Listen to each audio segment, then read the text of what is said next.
qu'on peut faire un bruit joyeux pour le Seigneur?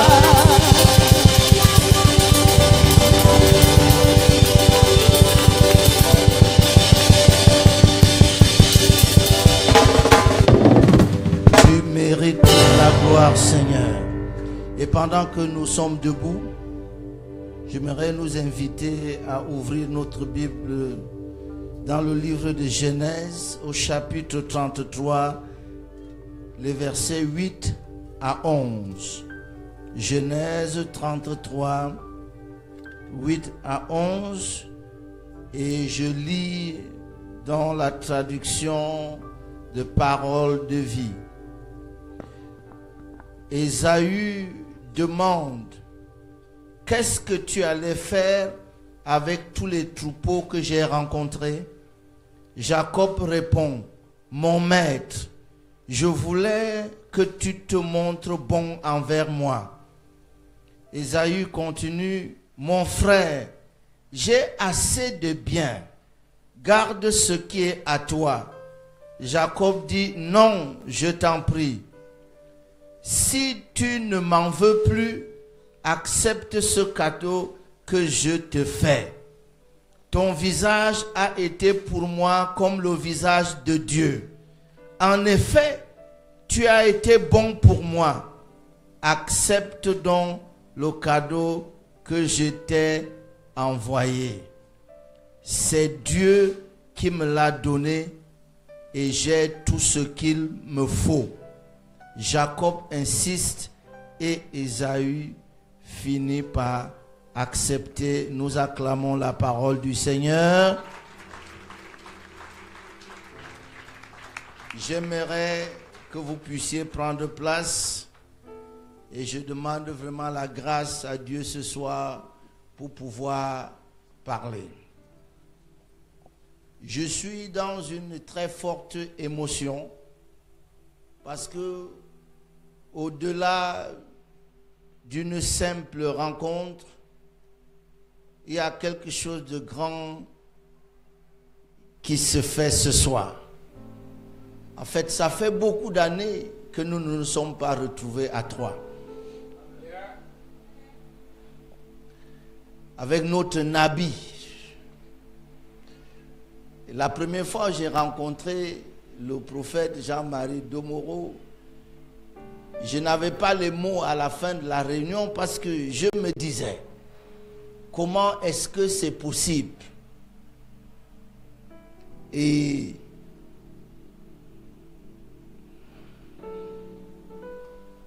il y a beaucoup de faux aujourd'hui. Mais la simple raison pour laquelle vous ne trouvez pas la contrefaçon du billet de 15 000 à Abidjan, c'est parce que le vrai billet de 15 000 n'existe pas. Il ne peut avoir de contrefaçon que s'il y a du vrai.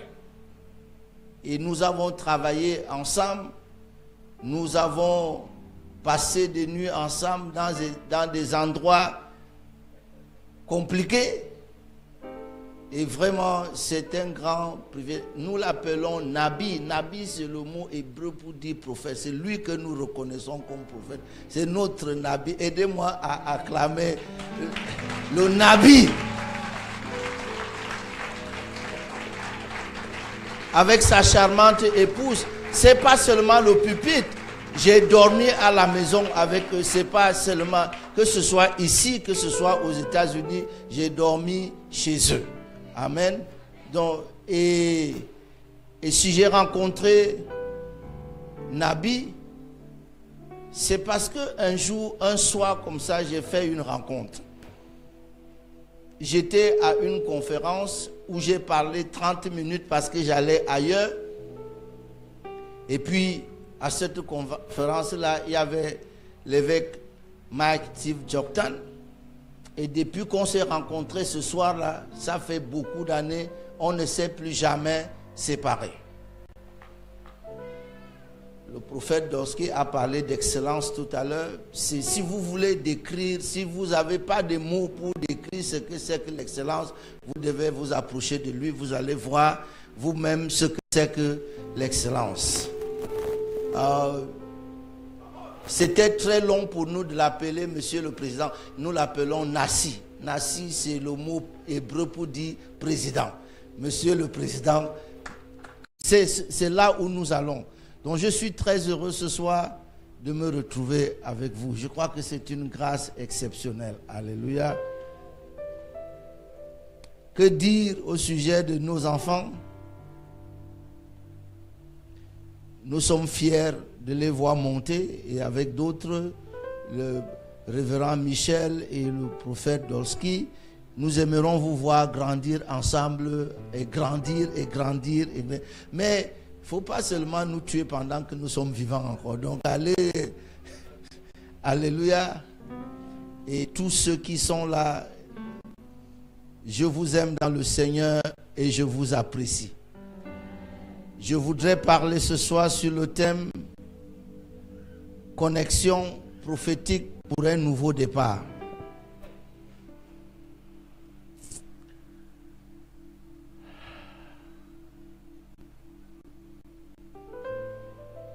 Est-ce que vous me donnez l'autorisation de vous parler ce soir? Dites-le bien, vous voulez que je vous parle ce soir? J'ai entendu tout à l'heure qu'on va se dire, on va se montrer les choses. Bon, maintenant on va se dire les choses. Alléluia. Je me suis posé une question en lisant Luc au chapitre 10, à partir du verset 38. Vous connaissez cette histoire où Jésus est allé chez Marthe et Marthe était occupée à divers soins domestiques. Et Jésus lui a dit, en témoignage à Marie, qu'une seule chose est nécessaire et Marie a choisi la bonne part, celle qui ne lui sera jamais enlevée. Tout simplement parce que Marie avait fait le choix de s'asseoir aux pieds de Jésus pour écouter la parole. Je me suis alors dit qu'il y a quelque chose de très sérieux derrière le fait d'écouter la parole. En fait, j'ai compris que tout le secret de la vie et de la marche avec Dieu résidait dans le fait tout simplement de s'asseoir et écouter la parole. Voyez-vous, mon évêque, Marie n'avait pas encore eu l'occasion de mettre en pratique quoi que ce soit de ce que Jésus avait dit. Elle était seulement assise pour écouter. Et Jésus dit, elle a choisi la bonne part, celle qui ne lui sera jamais ôtée. Et je suis convaincu que ce soir, juste par le fait d'être assis pour entendre la parole, quelque chose de grand, quelque chose de fort et quelque chose de puissant va se passer dans votre vie. Parce que j'ai compris que la parole nous introduisait à trois choses importantes. La Bible dit, au commencement était la parole. Oh mon Dieu, est-ce que je peux ajouter une quatrième chose? Au commencement était la parole. Et la parole était avec Dieu. La première chose, c'est que la parole vous connecte à la présence même de Dieu. Parce qu'au commencement, la parole était avec Dieu. Il n'y a pas possibilité d'être en contact avec la parole de Dieu et de ne pas être en contact avec Dieu. La parole de Dieu, quand vous l'écoutez, elle vous introduit directement dans la présence de Dieu. Parce que depuis vous connecte directement à la personne et à la nature même de Dieu. Lorsque vous écoutez la parole de Dieu, en fait, vous êtes exposé à la nature même de Dieu, à la personne même de Dieu. Et après, la Bible dit que toutes choses ont été faites par elle, et rien de ce qui a été fait n'a été fait sans elle. La parole vous connecte directement à la puissance de Dieu, pas seulement la puissance de Dieu, mais la puissance créatrice de Dieu, au point que même s'il y avait des choses qui vous manquaient, même s'il y avait des choses qui n'existaient pas pour vous, à l'instant où vous écoutez la parole de Dieu, tout est possible. Votre amen ne me rassure pas ce soir. En fait, quand vous êtes trop sérieux comme ça, je me sens intimidé.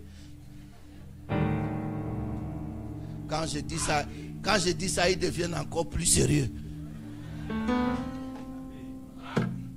Alléluia. Alors, ce soir, je lis un texte qu'en d'autres circonstances, j'aurais pu intituler « Qu'est-ce que c'est que cette famille ?» Parce que je vois deux frères qui discutent. Ils discutent au sujet de quoi? Il y en a un qui offre des biens à l'autre. On a essayé de calculer aujourd'hui avec des amis sans savoir où j'allais. On est arrivé à peu près à quelque chose qui avoisinait 100 millions. Parce qu'il y avait 200 chèvres, 200 brebis, ainsi de suite, que Jacob prend. Il l'offre à Ésaü, son frère. Mes amis, et Ésaü lui dit, je n'ai pas besoin de ça, j'en ai assez. Qu'est-ce que c'est que cette famille? 100 millions, quelqu'un les refuse, il dit, je n'en ai pas besoin. Et son frère dit, non, tu dois les prendre parce que moi, je n'ai plus la place où je dois les mettre. Qu'est-ce que c'est que cette famille? Quand tu penses à ta famille, ou quand le peu que tu as, tout le monde gravite tout autour pour... Et puis tu as une famille où on ne veut pas prendre 100 millions.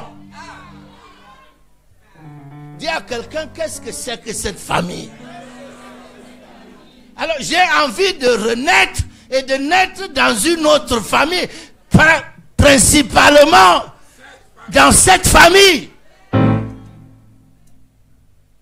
Et puis, je me dis, qu'est-ce qui se passe?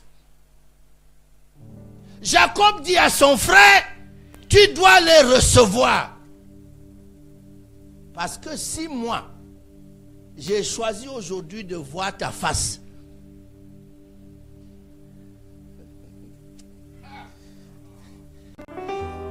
non. Il dit, ta face est pour moi comme la face de Dieu. Il dit, ta face est pour moi comme la face de Dieu. Et si j'ai décidé aujourd'hui de voir ta face, c'est à cause de 100 millions. Non, écoutez, c'est pas du tout là mon message, mais je dois vous le dire. C'est Moïse qui a enseigné au peuple qu'on ne peut pas voir la face de Dieu et vivre.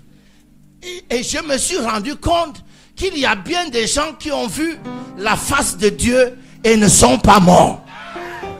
Et je me suis rendu compte que le seul en fait qui a payé le prix de son propre message, c'est Moïse. Parce que le jour où il a demandé à voir la face de Dieu, Dieu lui a dit, tu ne peux pas voir ma face et vivre. Il a fait un creux dans le rocher, il a mis Moïse, il a couvert et il est passé. Mais mon prophète, Manoah et sa femme ont vu la face de Dieu, ils ne sont pas morts. Gédéon a vu la face de Dieu, il n'est pas mort. Et je me suis posé la question, où est la différence? Je me suis rendu compte que ceux-là avaient tous une offrande sur le rocher. Ils ont vu Dieu et ils ne sont pas morts. Moïse n'en avait aucune.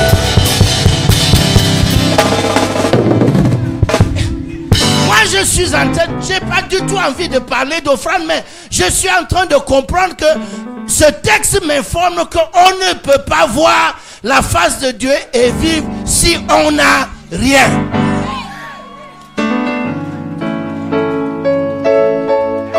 Si tu n'as rien, tu ne peux, si Dieu doit te parler, il va te cacher. Parce que tu n'as rien. Même si tu t'appelles Moïse. Et de là, Moïse a créé la doctrine qu'on ne peut pas voir la face de Dieu. Non. C'est qu'on ne peut pas voir la face de Dieu les mains vides. Si tu vois la face de Dieu les mains vides, tu meurs. Lorsque Manoah a dit à sa femme, nous avons vu Dieu, nous allons mourir. Sa femme lui a dit, non. On ne peut pas mourir. Dieu ne peut pas nous tuer après avoir pris notre offrande.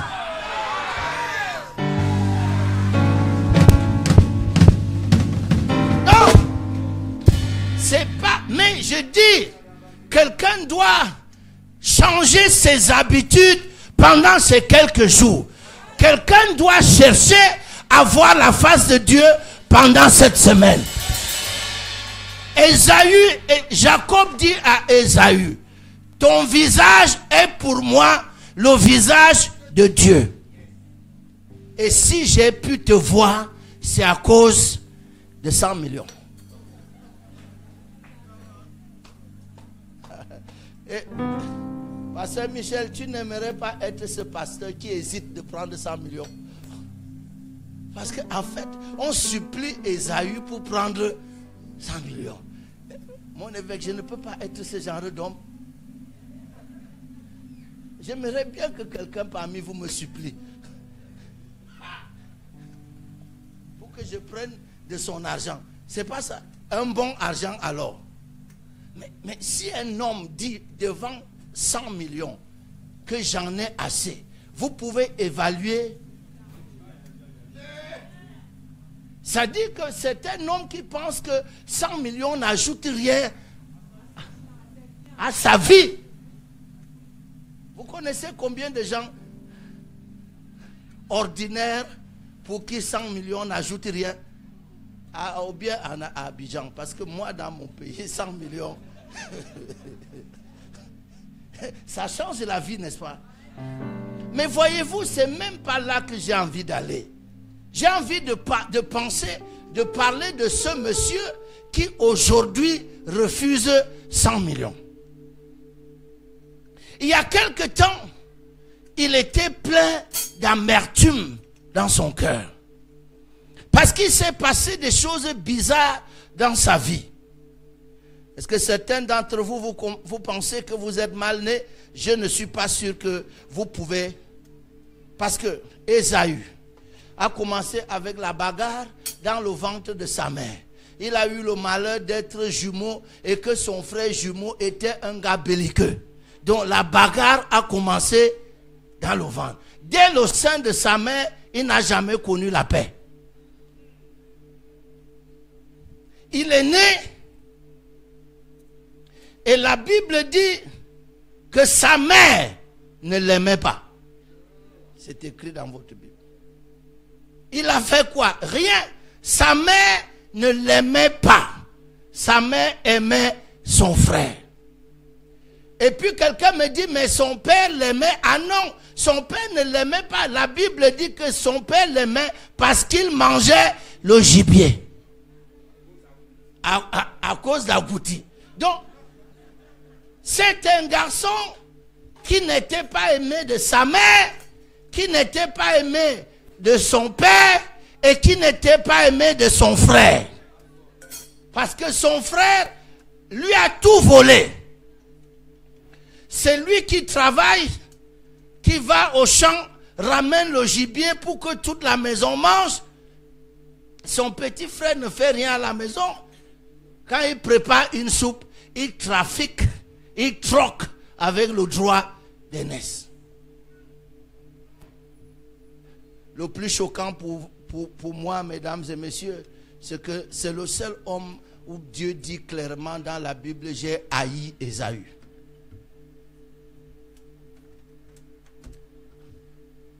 C'est un gars que Dieu n'a pas aimé. Est-ce que vous êtes là? Pourquoi vous êtes calme comme ça? Donc l'histoire que je parle, C'est l'histoire d'un homme que son père n'a pas aimé, que sa mère n'a pas aimé, que son frère n'a pas aimé et que Dieu n'a pas aimé. Et c'est cet homme-là qui dit j'en ai assez. Je n'ai pas envie d'aller au ciel pauvre parce que je ne fixerai pas le regard d'Ésaü. Parce que Ésaü ne comprendrait pas que je sois aimé de mon père, de ma mère, de mon frère et de Dieu. Et que je ne réussisse pas dans cette vie. J'ai pas envie d'aller au ciel comme un raté parce que mon regard ne supporterait pas. Je suis ce soir en train de dire, si un homme que son père n'a pas aimé, que sa mère n'a pas aimé, que son frère n'a pas aimé et que Dieu n'a pas aimé, dit, j'en ai assez. Je n'ai pas le droit, mon évêque. Il faut faire quelque chose pour moi. Je ne peux pas mourir pauvre. Je ne peux pas vivre comme un raté. Parce que comment je vais me justifier devant Ésaü? C'est pas Dieu que je crains. C'est le regard d'Ésaü. Vous tous, vous êtes ici. Si je vous avais demandé, est-ce que vous pensez que Dieu vous aime? Vous allez me répondre, bien sûr, Dieu nous aime. Alors vous avez un capital de loin supérieur à celui d'Ésaü. Mais Ésaü se fait supplier pour prendre 100 millions.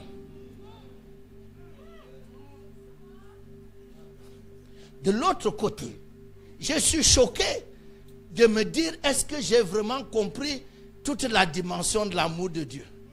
Si la haine de Dieu provoque ce que je vois, si la haine de Dieu provoque ce que je vois, est-ce que j'ai vraiment compris ce que c'est que l'amour de Dieu? Je n'arrive pas à croire qu'un homme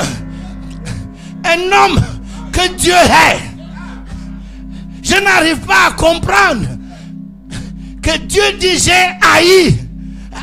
Et je suis tenté de dire, Pasteur Michel, est-ce que ce n'est pas plutôt bien que j'ai du côté de la haine de Dieu que du côté de son amour? Puisque depuis que je suis du côté de son amour, je n'ai pas l'impression que quelque chose... Mais qu'est-ce qui se passe? Qu'est-ce qui se passe? Est-ce que je peux vraiment comprendre que la Bible dit que Dieu m'aime et que ma vie ne reflète pas cet amour? Je crains le visage d'Ésaü. Pasteur Michel, est-ce que tu comprends que c'est Jacob que Dieu a aimé qui se prosterne devant celui que Dieu a haï? Et les chrétiens ont un problème dans ce monde. Parce que des gens que vous appelez infidèles, les gens que vous appelez païens, les gens que vous appelez de tous les noms, à la fin de la journée, quand vous regardez leur vie, vous vous dites, est-ce que finalement,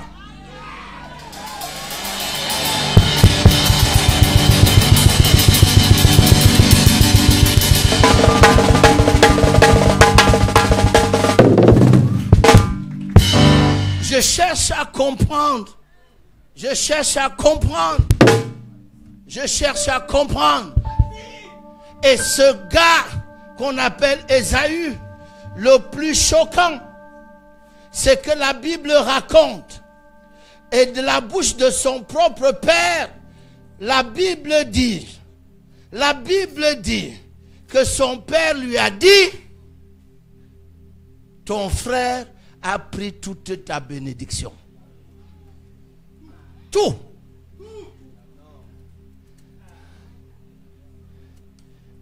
J'ai appris que c'est la bénédiction de l'Éternel qui enrichit et il ne la fait suivre d'aucun chagrin. Le problème avec Ésaü, c'est que il n'en avait pas. Donc, s'il n'avait pas la bénédiction de Dieu, qu'est-ce qu'il a enrichi?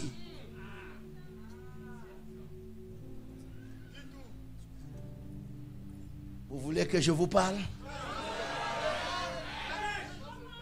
Et ma Bible dit que son fils l'a supplié en disant, Dad, est-ce que tu n'avais que cette seule bénédiction? Il dit, j'ai tout donné. Il dit, ta maison sera privée de la rosée du ciel, de la graisse de la terre. Et tu seras même esclave de ton frère. Esclave des esclaves de ton frère. Et la Bible dit qu'il a élevé la voix et il a pleuré. N'oubliez pas ce texte-là. Il éleva la voix et il pleura.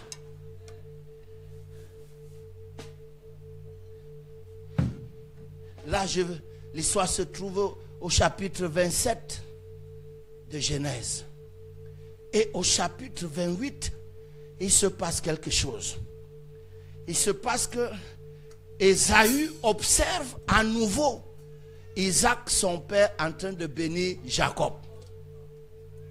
Il lui avait dit hier qu'il n'y avait plus de bénédiction. Donc, les gens qui vous disent qu'ils n'ont pas, ce n'est pas forcément parce qu'ils n'en ont pas.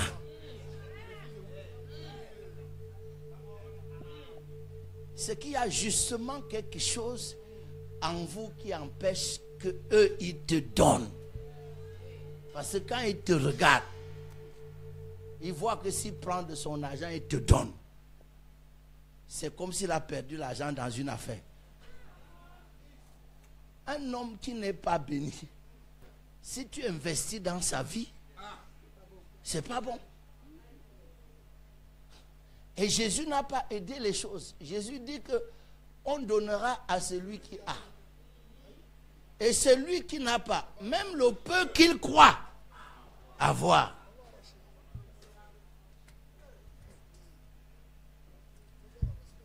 Donc, et dans la vie normale, on constate que l'argent va toujours vers l'argent. C'est pas vrai?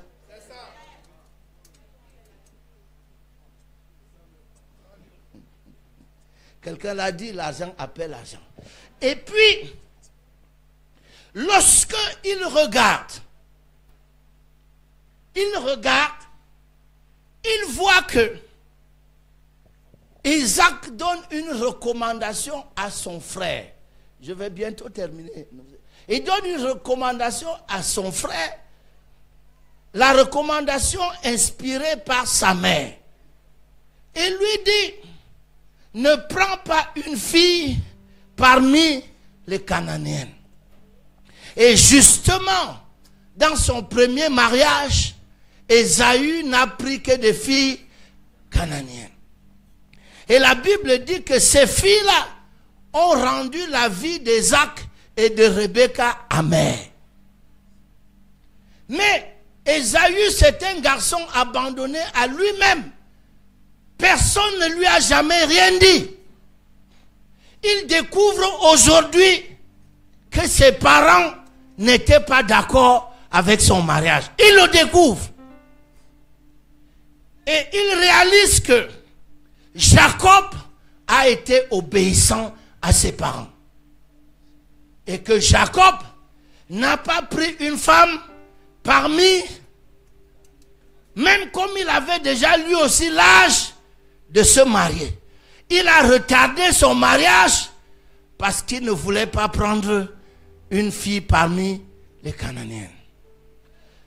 Et Ésaü observe que Jacob décide d'aller à Padam Aram en obéissant à ses parents pour aller se marier dans la famille de Laban. Mais je peux vous dire quelque chose. Le seul problème dans ça, c'est qu'il repart dans la maison où Dieu a dit à Abraham, pars d'ici.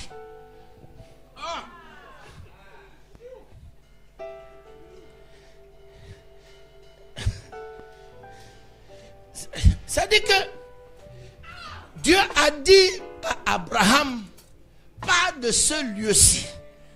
Éloigne-toi de la maison de ton père.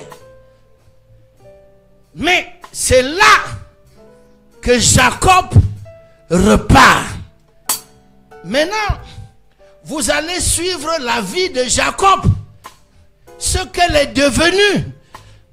Et pour que Dieu bénisse Jacob, c'est écrit dans votre texte, il lui dit, retourne dans ton pays de naissance, c'est-à-dire à Canaan. Jacob a eu beaucoup de troubles dans sa vie.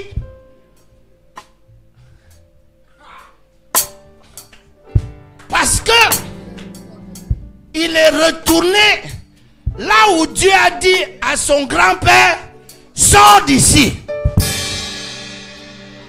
Notre vie quelquefois ressemble un peu à cela. Cette tendance à retourner là où ça n'a pas réussi à nos parents, là où, et c'est bien pour cela nous avons cette doctrine qui est tournée vers là. C'est pour ça que chaque année on coupe les liens, chaque année, parce qu'en réalité notre enseignement est tourné vers là où nos parents sont sortis. Je veux arriver, parce que je veux arriver. Qu'est-ce que Ésaü fait? Ésaü observe. Il doit faire quelque chose pour sa vie.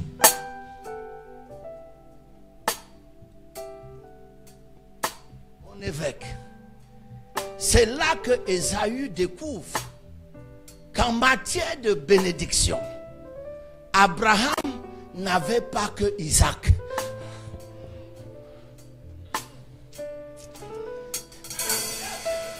Abraham n'avait pas que Isaac. Ésaü dit, on peut rater une première fois. Et si on décide de se corriger, il faut être meilleur. C'est-à-dire quand on s'est trompé une fois et qu'on décide de corriger son erreur, notre première erreur nous a mis en retard par rapport aux autres. Et si on doit la corriger, il faut quelque chose qui nous met en avance. Ma Bible dit qu'Ésaü alla vers Ismaël. Je sais pourquoi vous n'êtes pas enthousiaste. Parce que durant toute votre vie, vous dites que Ismaël c'est musulman. Et dit, ma Bible dit, Ésaü alla vers Ismaël. Alors, c'est la clé de cette histoire. Ésaü alla vers Ismaël pendant que Jacob est allé chez Laban.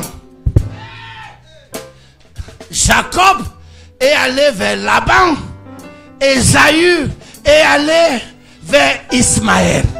Je vous pose la question, la bénédiction est de quel côté?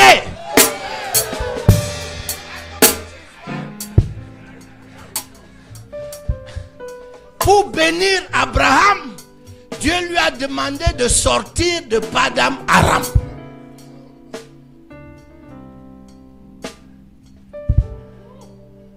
La Bible dit qu'Ésaü alla vers Ismaël. Je vous lis le texte. Les premiers choix ont été mauvais. Mais David, non, Ésaü doit se rassurer que son nouveau départ est un départ triomphal. Ésaü alla vers Ismaël et il prit l'une des filles de Ismaël comme épouse. Oh mon Dieu, non, c'est pas vrai. C'est pas vrai. Vous vous souvenez que je vous ai dit, et Ésaü éleva la voix et pleura. Et lorsque ma Bible dit qu'il alla vers Ismaël, la première chose qui retient mon attention, c'est la signification même du nom. Parce que il dit, il éleva la voix et il pleura. Et après on dit, il alla vers Ismaël. Le nom signifie littéralement Dieu entend. Alors, il a pleuré. Son père ne l'a pas entendu. Son père n'a rien fait pour lui. Mais à un moment donné de sa vie, il s'est dirigé vers Ismaël. Dieu entend. Et l'ange a dit à Agar, tu es enceinte, tu enfanteras un fils et tu lui donneras le nom d'Ismaël, car Dieu a entendu ton affliction. Et Ésaü a pleuré. Ésaü a pleuré. Il n'y a pas un homme qui a entendu ses pleurs. Il n'y a pas un homme qui a compati avec lui. Mais il s'est souvenu que son oncle était aussi un fils d'alliance. Parce que les promesses que Dieu a faites à Abraham au sujet d'Ismaël, si vous les connaissez, vous n'allez pas identifier Ismaël aux musulmans.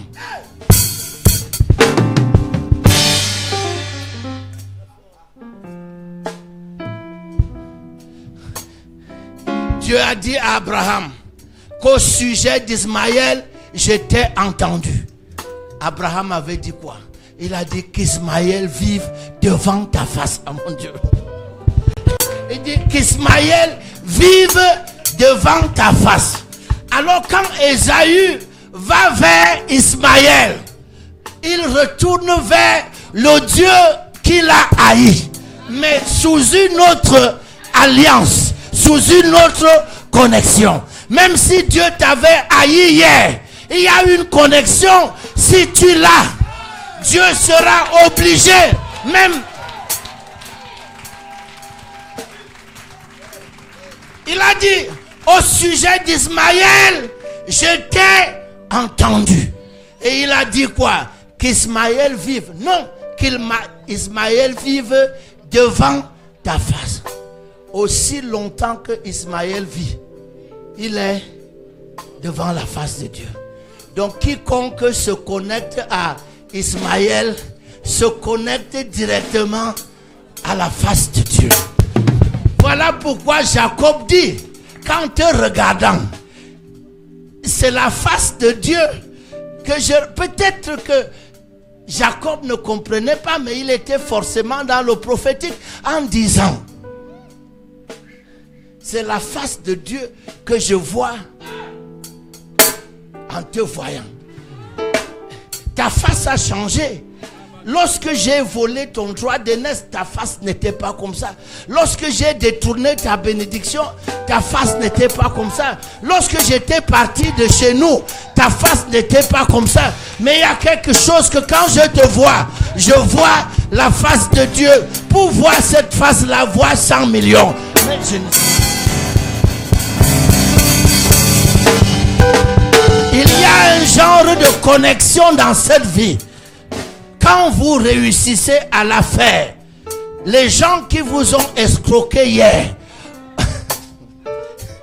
les gens qui vous ont doublé hier, ils vont vous chercher, mais pas avec ce qu'ils vous ont volé.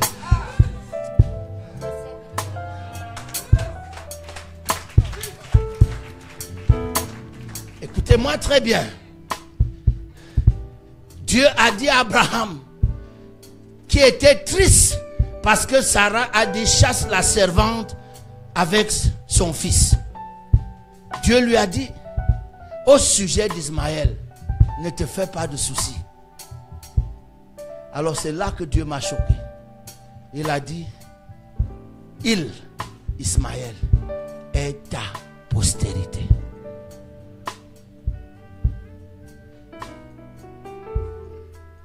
C'est écrit, hein? Il est ta postérité. Je peux vous choquer? l'expression ta postérité en relation avec Abraham, Isaac et Jacob a une seule signification. C'est Christ. Il dit, lui aussi est ta postérité. Donc, ta seule postérité n'est pas Isaac.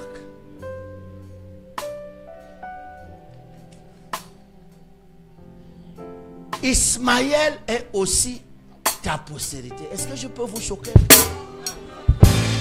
Et puis Paul nous dit qu'Abraham avait 2 femmes. Et c'est Paul qui nous dit que ces choses étaient allégoriques. Que les 2 femmes étaient en réalité 2 alliances. Oh mon Dieu. Donc, lorsque Ésaü a manqué l'une des alliances, il s'est rattrapé dans l'autre. Paul dit que ce sont 2 alliances. Donc en définitive, Ésaü est resté dans l'alliance. Il n'est pas dans l'alliance d'Isaac. Il est dans l'alliance d'Ismaël. Est-ce que ça ne vous paraît pas étonnant que Dieu promet que Ismaël doit avoir 12 fils qui vont être les 12 princes et qu'il va faire de lui une grande nation et que Israël plus tard, ses 12 fils, 12 tribus, vous ne voyez pas qu'on est dans les 2 facettes d'une même pièce?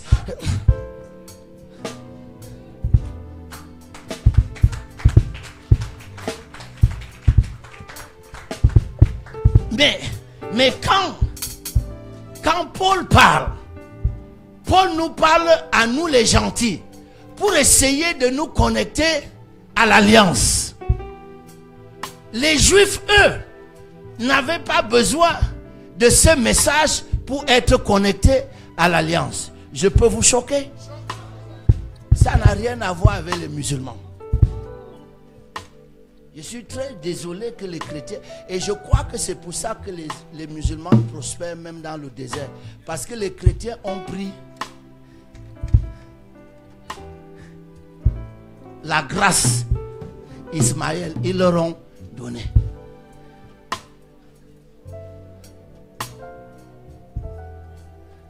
Paul dit que Agar, son nom signifie en Arabie Mont Sinaï. Donc Paul explique que Ismaël en réalité c'est l'alliance du Mont Sinaï qui concerne la Jérusalem actuelle, dont les Juifs de maintenant. Et vous voyez comment ils prospèrent. Et Paul dit que nous autres qui n'étions pas des enfants naturels d'Isaac, Dieu a dû concocter quelque chose à travers Isaac pour que nous aussi nous fassions partie de la même alliance par la vertu de la promesse. Mais en définitive, la bénédiction de Dieu repose aussi bien sur Isaac que sur Ismaël. Si tu n'es pas connecté à Isaac, peut-être que tu n'iras pas trop loin, mais tu es connecté à Ismaël. Ce qu'on peut voir ne te manquera pas. Ce qu'on peut toucher ne te manquera pas. Peut-être que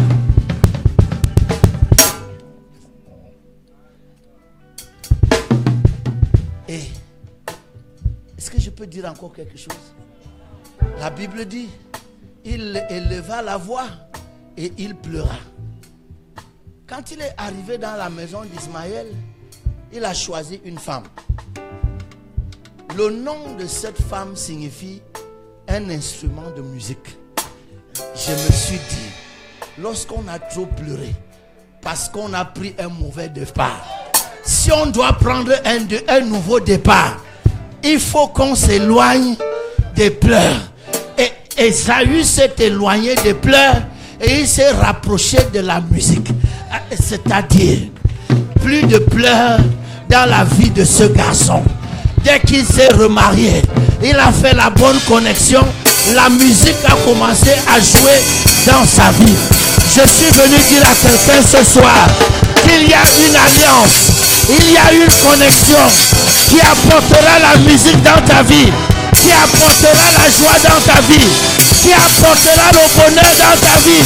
J'ai envie d'entendre quelqu'un crier.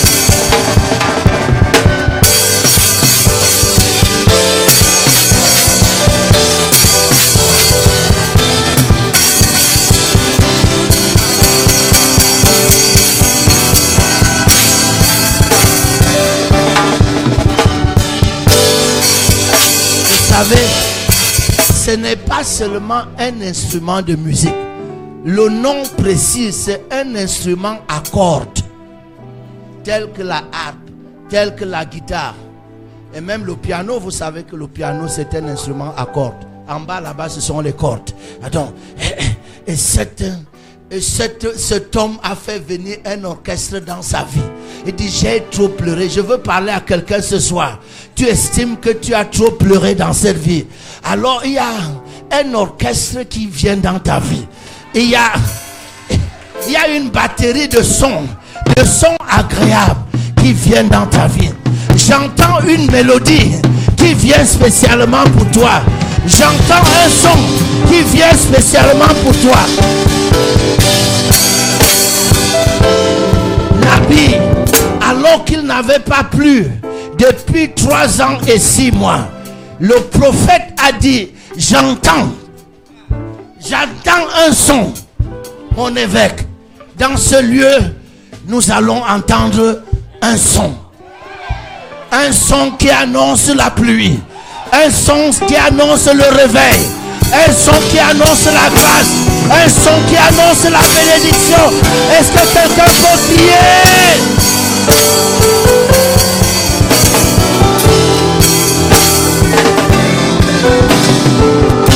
Faites-moi un bruit, faites-moi un bruit. Faites-moi un bruit. Donnez-moi un son. Faites-moi un bruit. Tout le monde se met debout.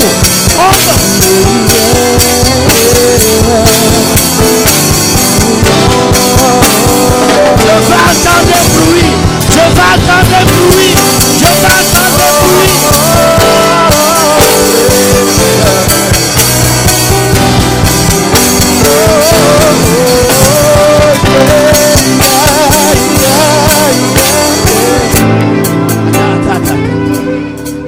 Je veux que vous voyez ce qui est arrivé à Ésaü. La Bible dit qu'il a pris dans la maison un instrument à cordes. Est-ce que vous pouvez seulement, vous les instrumentistes là, me donner un bon son? Même le piano est un instrument à cordes, je viens de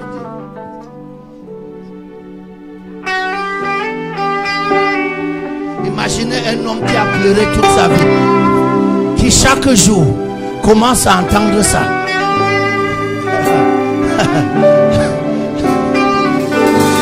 La musique a élevé, a transformé sa vie. Oui. Rebando sakandaraba. Le ramando sakandaraba. Le ramando sekerebe.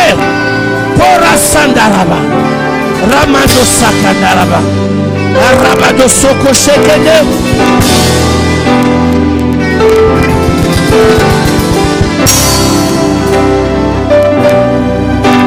Écoutez. Si Ésaü a changé sa vie quand il est allé se connecter à Ismaël, qui était seulement une figure, une ombre, qu'est-ce qui peut arriver à un homme qui se connecte à Christ? Qu'est-ce qui peut arriver à un homme qui se connecte à Jésus? Et c'est là où Ésaü ne comprend pas notre histoire. C'est là où Ésaü dit qu'il faut que les chrétiens lui expliquent comment lui qui s'est connecté à l'ombre, il a changé sa vie. Et ceux qui sont connectés à la réalité même, J'ai envie que quelqu'un se sente défié ce soir et qu'il refuse l'état où il est. Et qu'il choisisse cette excellence dont on a parlé ici. Excellence à tous les niveaux de la vie. Parce que vous et moi, on est dans une grande connexion. La Bible dit que quand la Bible dit que Dieu a dit à Abraham ta postérité, il n'a pas dit tes postérités comme s'il en existait plusieurs. Il a dit ta postérité comme une seule. Et que cette postérité-là, c'est Christ.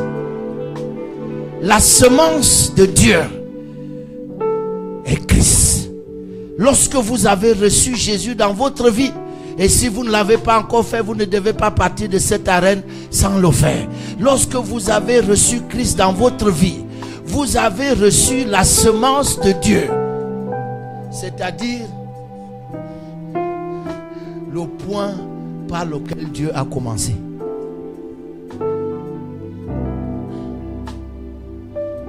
Vous savez, je suis en train d'apprendre que Dieu a commencé comme une semence. Et chaque jour, Dieu grandit.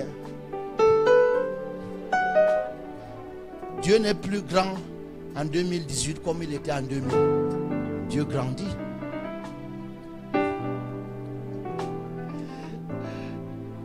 Vous avez une mauvaise image de Dieu. Je peux vous choquer aujourd'hui.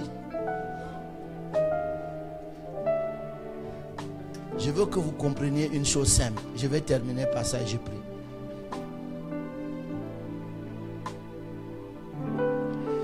Je veux que vous compreniez que vous avez été mal enseigné. Et moi-même avec vous. On nous a enseigné que nous avions besoin de Dieu. Je n'ai pas dit à quelqu'un de s'asseoir aujourd'hui. Je sais que vous êtes debout. On vous a enseigné que nous avons besoin de Dieu. C'est faux. Un homme ne peut pas avoir besoin de Dieu. Je sais que quand je dis ça, vous me regardez. Un homme ne peut pas avoir besoin de Dieu. Vous avez besoin des choses. Ce n'est pas de Dieu dont vous avez besoin. Je vois que vous venez à Dieu parce que vous avez besoin d'argent. Un homme ne peut pas avoir besoin de Dieu. Je vais vous l'expliquer de façon simple. Et quand je vais vous l'expliquer, vous allez comprendre ce que Dieu vous doit. Au point que même quand il dit qu'il te hait, c'est pas grave. Parce que c'est Dieu qui a besoin de l'homme. Je sais que ça vous paraît prétentieux, mais écoutez-moi très bien. Vous n'avez pas besoin de Dieu et vous ne pouvez pas avoir besoin de Dieu. Dieu a besoin de vous et c'est bien pour cela qu'il vous a créé. Maintenant, si vous voulez vérifier tous les textes, vous allez comprendre que Dieu vous a créé parce qu'il avait besoin de vous. Adam n'a jamais eu besoin de Dieu. Comment l'aurait-il pu? Il n'existait même pas.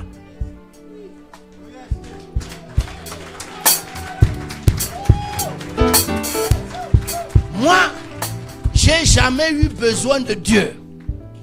C'est Dieu qui a eu besoin de moi.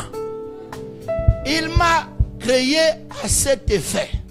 Et même quand je me suis égaré, il s'est débrouillé à me sauver. Parce que c'est lui qui m'a créé. Parce qu'il avait besoin de moi pour un but. Pourquoi est-ce que Dieu me jugera si je n'accomplis pas ce but? C'est parce que justement, je n'ai pas accompli le but pour lequel il m'a créé. Moi, j'ai jamais eu besoin de Dieu. Je ne le connaissais même pas. Vous avez besoin de quelque chose que vous ne connaissez pas. Mais c'est Dieu qui a eu besoin de moi. Et il m'a créé. Et il a marqué sur mon front, le Seigneur en a besoin. Écoutez-moi. Cela oblige Dieu à faire quoi?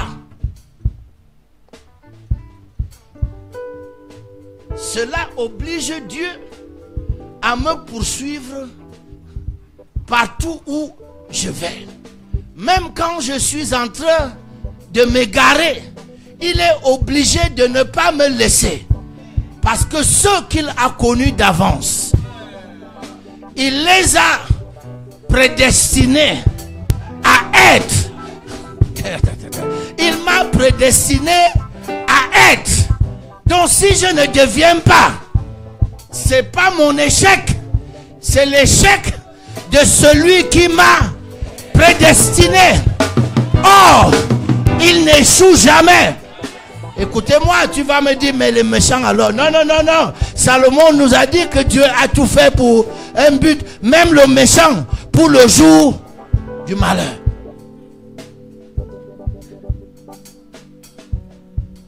Dieu a eu besoin de toi. Et il t'a créé à ce sujet. Et tant que tu ne deviens pas ce que Dieu t'a destiné à être, il ne te lâchera jamais. Et tant que tu ne fais pas ce pourquoi il t'a créé, il ne te lâchera jamais. Même si tu avais le sentiment aujourd'hui que Dieu te haïssait, que Dieu ne t'aimait pas assez, mais il n'y a aucun livre écrit quelque part où Dieu a dit qu'il ne t'aime pas. Pour Ésaü, c'est clairement dit, j'ai haï Ésaü. Mais aujourd'hui, Ésaü dit, j'en ai assez. Si un homme que Dieu a haï peut en avoir assez, à combien plus forte raison celui qui a lu et a cru que voyant de quel amour le Père nous a aimés, il nous appelle ses enfants. Ésaü n'a pas eu le privilège d'être appelé enfant de Dieu. Cependant, il en avait. Il est donc, c'est un péché que celui que Dieu aime n'en est pas assez. Et Jacob, que Dieu a aimé, a répondu à Ésaü que non, moi non plus je n'ai besoin de ça parce que Dieu m'a comblé de ses grâces.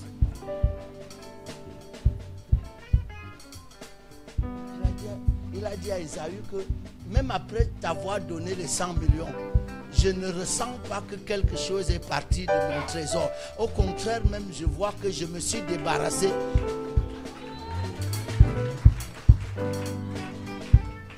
Est-ce que quelqu'un peut comprendre ce soir qu'il doit faire quelque chose cette semaine?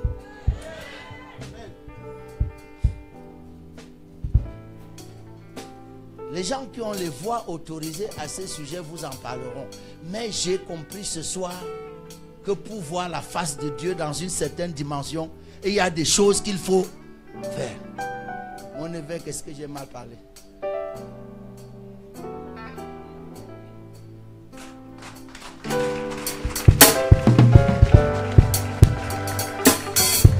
Joins les deux mains avec moi et acclame plus fort que ça, Jésus. Acclame plus fort que ça, Jésus.